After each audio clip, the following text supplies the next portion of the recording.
En octobre 1970, à Los Angeles, une petite fille flétrie et penchée est entrée dans un centre d'aide sociale accompagnée de sa maman. La petite fille avait l'air d'avoir 6 ou 7 ans et elle levait ses bras d'une façon assez étrange comme un lapin. Sa mère, elle souffrait de cataracte, du coup elles sont entrées dans le centre dans le but de trouver de l'aide pour les personnes malvoyantes. Mais l'aspect assez bizarre de la petite fille a attiré l'attention des agents qui travaillaient dans le centre. Et du coup, on a décidé de la garder afin de savoir elle souffrait de quoi exactement. Après les analyses médicales nécessaires, il s'est avéré que la petite fille souffrait de plusieurs problèmes de santé. Elle avait des problèmes d'incontinence urinaire. Elle avait des dents surnuméraires. Elle n'arrivait pas à mâcher ou bien avaler de la nourriture. Elle avait des lacunes de concentration car elle ne pouvait pas concentrer ses yeux ou bien son champ de vision sur les objets ou bien les personnes. Elle pesait à peine 26 kilos et à la fin de ces analyses, il s'est avéré que cette petite fille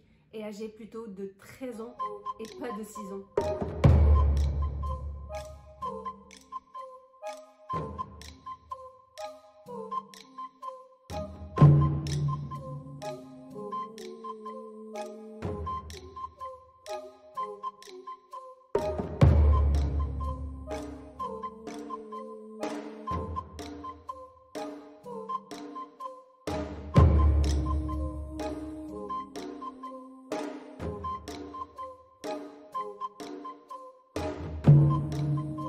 Mr. Wiley? Yes.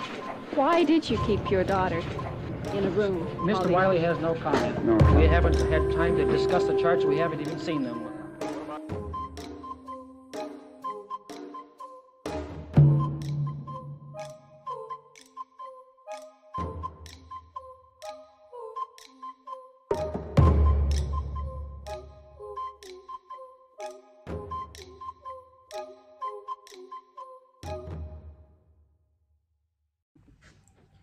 Changement d'ambiance noire.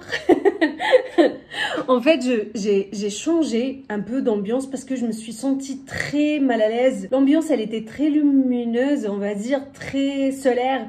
Et c'est un peu en contradiction avec le thème de ma chaîne YouTube qui va se spécialiser dans tout ce qui est horreur, crime et phénomènes super naturels. Et du coup, je me présente les amis, je suis Neige et ceci est ma nouvelle chaîne YouTube. Certains d'entre vous me connaissent probablement de mon compte TikTok où je partage avec vous mes réflexions macabres. I was busy thinking about. I was busy thinking about. I was busy thinking about. I was busy thinking about. Et du coup, notre histoire aujourd'hui, les amis, se déroule dans les années 70, les années disco, mais aussi les années de la séparation du groupe The Beatles, les années de la guerre de Vietnam, les années des cultes chelous. Et du coup, notre histoire, elle est tombée dans l'oubliette à cause de ces événements majeurs. Mais vous inquiétez pas, Nejla est là. En fait, j'ai trouvé cette histoire par hasard en tapant les pages les plus horrifiantes de Wikipédia. La nanana, qui n'a pas de vie sociale, qui tape, voilà, qu'est-ce qu'on va faire aujourd'hui sur Wikipédia? Chercher de l'horreur, da. Bref, préparez-vous les amis, préparez vos boissons préférées. C'est pas ma boisson préférée vraiment, c'est juste que j'ai soif. Vos plats, vos sandwichs, vos snacks, vos palettes de maquillage, préparez tout parce que là, on va commencer à se mettre bien, à parler de l'horreur et des crimes. Ok, j'arrête, je suis vraiment très gênante. L'histoire de Ginny Wiley, l'enfant sauvage, ressemble à un film d'horreur surréel. Un enfant non désiré par son père et négligé par sa mère depuis sa naissance. Ginny Wiley a été séparée de toute forme de socialisation et de contact humain pendant les 13 premières années de sa vie. Son père, intensément violent, et sa mère, impuissante, victime de violences conjugales, l'ont tellement négligée au point qu'elle n'a pas appris à parler. Et sa croissance était si mal qu'elle avait l'air d'avoir 6 ans. This is the scene of the crime. A child was locked in a room and tied to a potty chair for most of her life. Completely restrained, she was forced to sit alone day after day and often through the night. She had little to look at and no one to talk to for more than 10 years. The girl reportedly was uttering infantile noises and still wearing diapers when a social worker discovered the case 2 weeks ago. But the authorities are hoping she still may have a normal learning capacity. Here was a 13-year-old who seemed like an infant, a girl who would be known as Jeannie. Jeannie n'est pas son vrai prénom. On lui a accordé cette appellation pour protéger sa vraie identité. Car, à un certain moment, Jeannie est devenue le spectacle de recherches scientifiques un peu bizarres. Elle s'appelle plutôt Susan Wiley. Elle est née à Arcadia, en Californie, en 1957. Son père s'appelle Clark Wiley. Il a travaillé dans une usine en tant que mécanicien d'avion pendant la Seconde Guerre mondiale et a continué dans l'aviation par la suite. Sa mère, Irene Oglesby. Purée, on ne peut pas vraiment se mettre à l'aise et parler normalement à Paris. Il y a tout. Ok, on répète. 75 years later. Enfin! Sa mère, Irene Oglesby, avait environ 20 ans de moins de son mari. Elle vient d'une famille d'agriculteurs de l'Oklahoma. Irene était une réfugiée du Dust Bowl. C'est quoi le Dust Bowl? C'est une région qui se situe entre l'Oklahoma, le Kansas et le Texas. Cette région était frappée pendant les années 30 par une sécheresse et une série de tempêtes de poussière provoquant une catastrophe écologique et agricole. Irene et sa famille ont décidé donc de s'enfuir de la misère et construire une vie convenable en Californie et trouver tout simplement The American Dream. Mais malheureusement, elle est tombée sur son American Cauchemar qui s'appelle Clark Wiley. Let's be clear, les amis, Irene a vécu dans une famille soudée. Malgré leur pauvreté et malgré la misère qui l'entourait, Irene a vécu une enfance heureuse, on va dire, jusqu'à ce qu'elle a eu un accident très tragique. Elle a subi une grave blessure à la tête à cause d'un accident, lui causant des dommages neurologiques persistants et ont causé des problèmes de vision dégénératifs dans un de ses yeux. Quant au cher père de Jeannie, le fameux Clark Wiley, il a grandi dans la misère. Il a vécu dans des orphelinats d'une façon générale. Il a perdu son père dès son jeune âge. Son père est mort à cause d'un coup de foudre. Pas un coup de foudre qu'on connaisse tous les amis, un vrai coup de foudre, genre. Pendant son enfance et son adolescence, notre Clark, il a subi un harcèlement scolaire très intense de la part de ses camarades de classe à cause de son appellation. En fait, il s'appelait pas Clark. Sa mère lui a donné un nom très féminin. Pearl en français. Et du coup, il était harcelé H24 à cause de cette appellation et surtout à cause de son physique un peu timide, flétri, peureux. Et voilà, donc cette enfance, elle a eu un effet très profond sur lui car pour le reste de sa vie, il a alimenté une colère intense contre sa mère et une vengeance démesurée contre tous les enfants et les femmes sur Terre. Il fait peur notre Clark, hein? Bref, vous l'avez bien deviné, la première victime de Clark était Irene, sa femme. Elle a subi la violence physique et psychologique de Clark jusqu'au point où elle a perdu complètement sa vision. Clark Wiley n'a jamais voulu avoir d'enfants. En fait, il était clair et net dès le début de leur relation. Il a dit à Irene, voilà, j'aime pas les enfants, ils me perturbent, leur présence est dégueulasse et du coup non, on va s'abstenir d'avoir des enfants. Vous l'avez bien deviné, le couple Wiley a accueilli quand même leur première petite fille 5 ans après leur mariage. Bien qu'il ait battu sa femme tout au long de la grossesse et il ait même tenté de l'étrangler à mort vers la fin, elle a donné naissance à une petite fille apparemment en bonne santé. Son père a trouvé ses cris troublants et sa présence un peu gênante et du coup il l'a placée dans le garage où elle a attrapé une pneumonie et est décédée à l'âge de 10 semaines.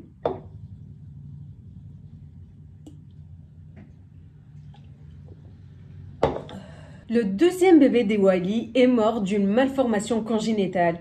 Puis, le couple a accueilli leur troisième enfant, John. 3 ans plus tard, Clark a forcé sa femme de le garder silencieux et immobile depuis sa naissance aussi, ce qui a causé d'importants retards de développement physique et linguistique. Quand il a atteint l'âge de 4 ans, sa grand-mère maternelle s'est inquiétée de son développement et a pris en charge ses soins pendant plusieurs mois. Il a fait de bons progrès avec elle avant qu'elle ne le rende finalement à ses parents. Jeannie, notre héroïne de l'histoire, notre sujet principal, est née 5 ans après son frère, à peu près au moment où son père il a commencé à s'isoler, lui et sa famille, de tous les autres. Ginny était en retard pour marcher et les chercheurs pensaient que cela avait conduit son père à commencer à spéculer qu'elle était mentalement retardée. J'espère que vous m'avez compris, vraiment, cette phrase elle est trop longue. 6 mois plus tard, alors que Ginny avait 20 mois, sa grand-mère paternelle est décédée dans un accident tragique. Sa mort a affecté considérablement Clark jusqu'au point où il est devenu délirant de rage. Clark a immédiatement quitté son emploi et a déménagé sa famille dans la maison de sa mère et isolé davantage sa famille. Clark a décidé donc que sa fille serait inutile à la société. Il a décidé de la bannir de toute forme de contact humain. Personne n'était autorisé à interagir avec Ginny. Elle était la plupart du temps enfermée dans une petite pièce noircie ou dans une petite cage. Il la gardait attachée la plupart du temps à une chaise avec un trou qui servait de toilette dans des conditions atroces. Elle était attachée H24 avec une camisole de force comme ça, voilà. Donc elle était immobile, elle était dans l'incapacité de bouger normalement. Elle était emprisonnée, quoi. C'est trop dur, vraiment, c'est trop dur d'imaginer comment un père peut être aussi affreux. Pendant ce temps, le père de Ginny n'a jamais presque permis à quiconque de quitter la maison, permettant seulement à son fils d'aller à l'école. John, il était obligé de donner des codes bien précis chaque jour pour entrer à la maison. Son père, il était tellement paranoïaque, il était souvent assis dans le salon avec un fusil de chasse sur ses genoux. Ginny était harcelée jour et nuit par Clark. Quand elle faisait un bruit, Clark Wiley la frappait avec une grosse planche de bois. Il grognait devant la porte des toilettes où Ginny était enfermée comme un chien enragé. À cause de tout cela, Ginny a développé une forme très sévère de phobie contre les chats et les chiens et les animaux domestiques d'une façon générale. Ginny était presque tout le temps attachée, avec ses bras et ses jambes immobilisés comme ça. Et du coup, en fait, sa posture, elle ressemblait beaucoup à un lapin. Elle était comme ça. Elle pouvait même pas marcher toute seule. Et personne n'était autorisé de lui donner à manger. Parfois, John était autorisé d'entrer dans la chambre où elle était emprisonnée pour lui donner à manger. Mais malheureusement, il s'est avéré que parfois, elle crachait. Elle pouvait pas vraiment avaler de la nourriture. Et quand elle crachait cette nourriture, Clark, il prenait la nourriture et il l'enfonçait contre le visage de Ginny comme ça. Genre, ce père, il avait une rage. Il était tellement toxique que sa propre petite fille était incapable de manger ou bien à avaler de la nourriture. En conséquence, Ginny a appris à faire le moins de son possible et à ne donner aucune expression extérieure. Ginny a développé une tendance à se masturber dans des contextes socialement inappropriés, ce qui a conduit les médecins et les scientifiques à envisager sérieusement la possibilité que son père l'a agressée sexuellement. Son père ou bien son frère, rien n'était vraiment clair dans cette affaire. Dans ses propres mots, Ginny a raconté: père a frappé le bras, grand bois. Ginny pleure, ne pas cracher. Père frappé le visage, cracher. Père a frappé un gros bâton. Père est en colère. Père a frappé Ginny, gros bâton. Père me fait pleurer. Comme je l'ai mentionné, la mère de Ginny Wiley était presque aveugle, ce qui l'a empêché de sauver sa fille. Clark faisait tout pour sa femme, en fait. Il lavait ses vêtements, il s'occupait d'elle, mais il l'agressait jour et nuit. Genre, il était là à aider et à agresser au même temps. Mais un jour, après une violente dispute avec son mari, Irene a pu prendre son courage à deux mains et s'enfuir avec sa fille. Après sa découverte, une affaire d'abus contre mineurs a été immédiatement ouverte contre les deux parents. Mais Clark Wiley s'est suicidé peu de temps avant le procès. Il a laissé une note qui disait « Le monde ne comprendra jamais ». Ginny devint donc un pupille de l'État. Elle n'en savait que quelques mots lorsqu'elle est internée à l'hôpital universitaire de California à Los Angeles et a été surnommée par les professionnels de la santé comme l'enfant le plus profondément endommagé qu'ils aient jamais vu. Les médecins ont trouvé extrêmement difficile de tester ou d'estimer l'âge mental de Ginny Wiley ou l'une de ses capacités cognitives, mais à deux reprises, ils ont constaté que Ginny avait obtenu un score au niveau d'un enfant de 13 mois. À la surprise des médecins, Elle était intensément intéressée par l'exploration de nouveaux stimuli environnementaux. Bien que les objets semblaient l'intriguer beaucoup plus que les gens, elle semblait particulièrement curieuse des sons inconnus. Et Dr. Kent, son psychiatre principal, a noté à quel point elle cherchait intensément à découvrir ce nouveau monde éblouissant. Un mois après le début de son séjour, Ginny a commencé à devenir sociable avec les adultes familiers. Elle était super contente quand elle voit quelqu'un qu'elle connaissait déjà entrer dans sa chambre, lui passer le bonjour. Elle se sentait vraiment spéciale. Elle était aussi très câline. Elle adorait donner des câlins, recevoir des câlins, adorait l'attention des êtres humains d'une façon générale. Et elle avait une capacité incroyable de communiquer juste avec ses yeux. Après que l'État a abandonné les accusations contre la mère de Ginny, Irene a commencé à rendre visite à Ginny 2 fois par semaine et au cours de ces visites, elle a commencé à construire un lien avec sa fille. Le cas de Ginny Wiley a rapidement suscité la curiosité des scientifiques et des chercheurs qui ont demandé d'étudier son cas. Bah voilà, ils étaient là où l'enfant sauvage, on va l'étudier, on va l'analyser de près. On va avoir des prix grâce à cette découverte. Bref, le calvaire de Ginny n'avait donc pas terminé car elle était le sujet des expérimentations intenses des scientifiques pendant 4 longues années, de 1971 jusqu'à 1975. Pendant ces 4 années, Ginny est devenue la cobaye de ces scientifiques et vivait même avec eux, dans leur propre maison, avec leur propre famille, ce qui était non seulement un énorme conflit d'intérêts, mais aussi potentiellement une autre relation abusive dans sa vie. Pendant le traitement de Ginny, il y a eu des différends entre les membres de son équipe. Dans les premiers jours qui ont suivi sa découverte, elle est entrée dans sa première famille d'accueil avec son professeur Gene Butler. Butler a affirmé qu'elle pensait que Ginny était soumise à trop de tests et a tenté de modifier le traitement.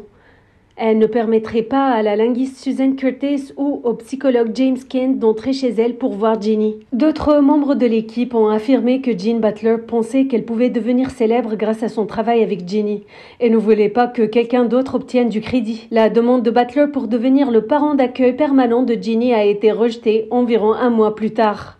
Heureusement, le psychologue et scientifique David Rigler et sa femme Marilyn sont intervenus en encourageant Ginny pendant les 4 années suivantes. Ils ont continué à travailler avec elle et ont laissé les autres poursuivre leurs recherches tout au long de cette période. Mais malheureusement, la mère de Ginny, Irene, n'était pas la bienvenue. Elle était même déprivée de voir sa fille. Cependant, après 4 années, Ginny a quitté la maison des Rigler lorsque le financement des études a cessé en raison de problèmes de collecte de données. Au cours des 4 années, au cours desquelles Ginny a été testée et étudiée, il y a eu un débat pour savoir si elle pouvait être à la fois sujet de recherche ou patiente en réadaptation. L'éthique de la situation était vraiment trouble. Pour les scientifiques du langage, Ginny était un tableau vierge, un moyen de comprendre le comportement humain et la façon de communiquer avec un individu préalablement couplé de la société. Les amis, j'ai oublié de mentionner que jusqu'à la fin des années 60, les linguistes croyaient généralement que les enfants ne pouvaient pas apprendre le langage humain après la puberté. Mais Ginny, l'enfant miracle, a prouvé le contraire. Elle a développé une curiosité et une envie intense d'apprendre. Il s'est avéré que Ginny pouvait apprendre la langue, mais elle rencontrait quand même des difficultés au niveau de la grammaire et de la structure des phrases. Au fil du temps, l'équipe scientifique qui supervisait Ginny a perdu son organisation et son harmonie. Chacun des scientifiques de l'équipe s'est accusé mutuellement d'abuser de sa position et de ses relations avec Ginny. Une fois le financement de l'étude terminé en 1975 et malgré les progrès qu'elle a pu gagner, Ginny est allée vivre avec sa mère pendant une brève période. En 1979, est persuadée que sa fille était abusée par les scientifiques et leurs expériences non éthiques, Irene, la mère de Ginny, a mené une action en justice contre l'hôpital et les scientifiques qui soignaient sa fille, en alléguant qu'ils avaient exploité Ginny pour le prestige et le profit. Je suis un peu d'accord avec elle sur ce point. Bref, le procès a été réglé en 1984 dans le secret total et le contact de Ginny avec ses chercheurs a été entièrement rompu. Des années plus tard, Ginny a été placée dans un certain nombre de foyers d'accueil dont certains étaient extrêmement abusifs et par conséquent, elle a beaucoup régressé et elle n'a jamais pu retrouver le progrès qu'elle avait déjà réalisé avec l'équipe de scientifiques. La vie actuelle de Ginny Wiley est peu connue. Une fois que sa mère en a pris la garde, elle a refusé de laisser sa fille faire l'objet d'autres études. Comme beaucoup de personnes avec des besoins spéciaux, elle était négligée, maltraitée et abusée. La mère de Ginny est décédée en 2003, son frère John en 2011 et sa nièce Pamela, la fille de John, est décédée en 2012. Russ Reimer, un journaliste américain, a essayé de reconstituer ce qui a conduit à la dissolution de l'équipe de Ginny Wiley. Mais il a trouvé la tâche un peu difficile car les scientifiques étaient tous dévisés et les secrets étaient très bien cachés surtout. En 2008, Ginny Wiley habitait dans un établissement d'accueil médicalisé à Los Angeles. Et malheureusement, aujourd'hui, on connaît rien sur sa vie. Apparemment, Ginny, elle a tellement régressé qu'elle a arrêté de parler. Elle est devenue vraiment un être humain sans émotion. C'est ce que j'ai lu dans un article et j'étais un peu choquée parce que j'ai l'impression que la société a foiré cette fille. Au lieu de la sauver, on l'a foirée. Et ça me rend vraiment... Désolée les amis de cette coupure un peu bizarre car je viens de recevoir mon tiramisu.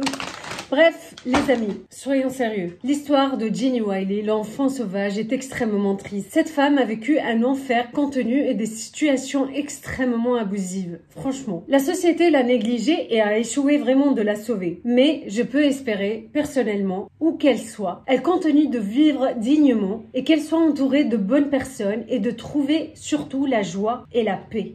Bon, les amis, on passe à l'after party parce que vraiment, j'ai pas terminé mon histoire.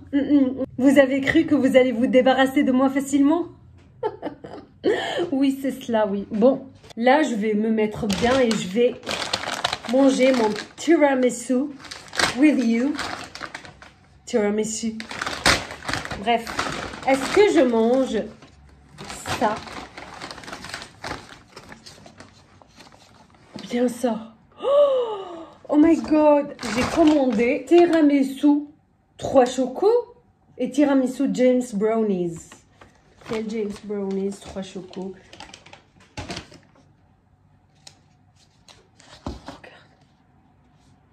Regardez-moi ça. Lequel je choisis? Je sais pas, je suis indécise. Oh my god. Allez, James Brownies.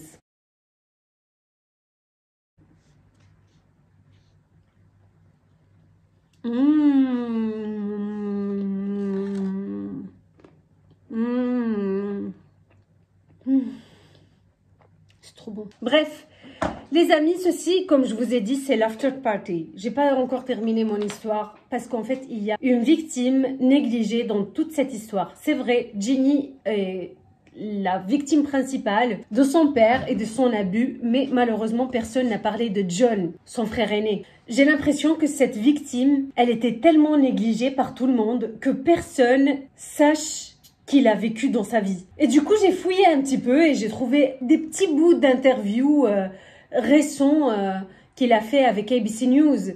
Du coup, je vais vous lire ce que j'ai pu trouver et je vous assure que cette personne, elle a vécu une enfance misérable, une adolescence instable et une vie très, très tragique. Officials in the Los Angeles suburb of Arcadia have taken custody of a 13-year-old girl, and they say was kept in such isolation by her parents that she never even learned to talk. Her elderly parents have been charged with child abuse. It was a family that once was, that fell apart. After time's gone by and I put a family together and, you know, I don't have the hurt that I used to have.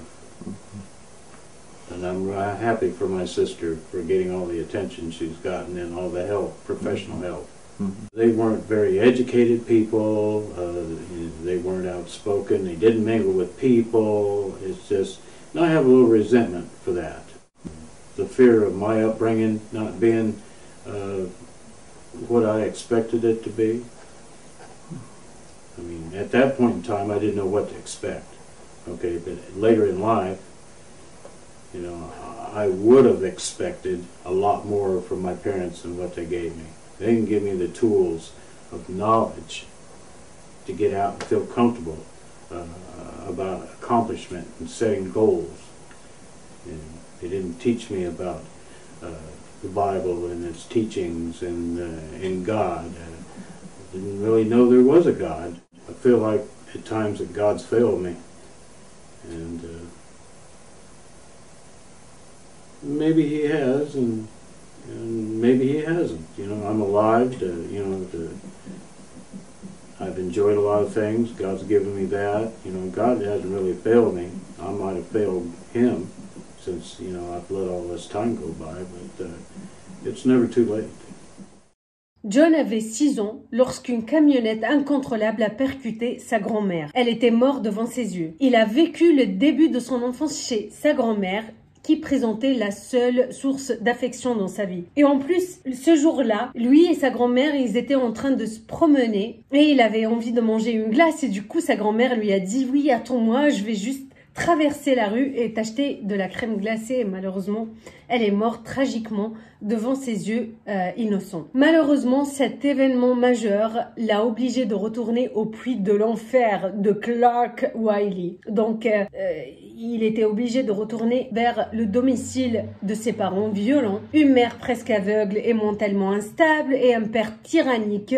John a passé la majeure partie de sa vie loin de sa famille avec peu de soutien pour guérir les cicatrices de son enfance et de son adolescence. J'ai été laissé de côté dans l'obscurité et personne n'est venu à mon secours, a déclaré John lors de sa première et dernière interview accordée à ABC News, âgé de 56 ans et vivant une vie modeste de peintre dans le bâtiment dans l'Ohio. « Je suis un mort-vivant », déclare-t-il devant la caméra. Après la libération de Ginny, à l'âge de 13 ans, elle a été étudiée par une équipe de chercheurs bien financés et a attiré l'attention du monde, devenant connue comme une enfant sauvage moderne. Mais, dans le cirque médiatique sur Ginny, John, qui a été aussi une victime de l'abus de son père sadique, n'a jamais reçu une minute de traitement ou d'attention publique depuis près de 40 ans. John a vu sa sœur Ginny pour la dernière fois en 1982. Depuis cette année, il a évité presque tout lien avec son passé traumatisant. Parlant à voix basse, souvent sans émotion, il a décrit sa vie misérable. Une vie passée à lutter contre l'abus d'alcool, les drogues, le divorce et l'éloignement de sa propre fille, Pamela. John était déconnecté de sa famille, mais incapable d'échapper au passé. « J'ai pardonné, mais je peux pas oublier », déclare-t-il. Selon le docteur Charles Nelson, professeur de pédiatrie à la Harvard Medical School, les garçons comme John s'en sortent moins bien que les filles lorsqu'ils sont privés d'un foyer aimant. Donc, John a souffert aussi d'une forme sévère de trouble de l'attachement. John déclare aussi lors de cette interview « Ma maison était comme un camp de concentration. Je n'ai jamais pu savoir ce qu'était la normalité. » Un peu de tiramisu. 75 years later. Pendant son adolescence, John était puni par son père sévèrement pour soi-disant calmer les pulsions sexuelles de l'adolescent. Clark attachait les jambes de son fils à une chaise et frappait ses parties intimes avec une grosse planche de bois. Je ne pense pas qu'il voulait que j'aie des enfants. Et c'est un miracle que j'ai pu avoir ma fille, a déclaré John. Mon père m'a même dispensé des activités sportives de mon lycée pour que les garçons ne voient pas mes parties intimes dans les vestiaires. Sans commentaire. Après la découverte de Ginny, le jour où Clark devait apparaître devant le tribunal pour être jugé, John et un ami se tenaient devant la maison lorsqu'ils ont entendu un coup de feu. Son père s'était suicidé, laissant ses vêtements funéraires étendus sur le lit avec 4 billets de $100 pour John. « Sois un bon garçon, je t'aime », écrit-il à son fils. John a brièvement emménagé chez ses grands-parents maternels, puis est resté chez des amis et à la fin il est revenu dans la maison familiale avant de fuguer complètement de chez lui. Bientôt, il s'est aventuré dans un voyage à travers le pays, faisant des petits boulots dans des stations de service et des usines et finalement dans la construction. « J'ai dû apprendre la vie quand je me suis retrouvé seul, loin de ma famille », a-t-il déclaré. John a eu des problèmes avec la justice, y compris 10 jours de prison pour cambriolage. Il a rejoint la marine, mais a été dispensé 182 jours plus tard. Il s'est marié, a eu une fille qui s'appelle Pamela, même si, comme son père, il ne voulait pas d'enfants. J'avais peur d'avoir des enfants à cause de mon éducation, a-t-il déclaré. John a vécu un mariage très instable. Sa propre fille s'était tournée vers le crack pour se consoler. Et, malheureusement, pendant les dernières années de sa vie, John souffrait de plusieurs problèmes de santé à cause de son diabète. Il meurt seul et oublié en 2011. C'est tellement triste, j'ai voulu vraiment parler de cette victime parce que personne lui a donné justice. Et j'ai l'impression que c'était mon devoir de parler un petit peu sur John et voilà, de lui donner un peu d'importance. Bon les amis, on arrive à la fin de la vidéo aujourd'hui. Je vais massacrer mon deuxième tiramisu.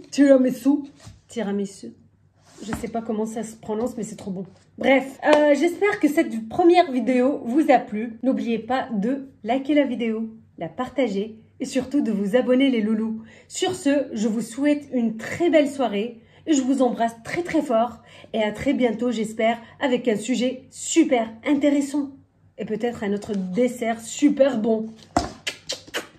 Ciao, bye, bye, bye.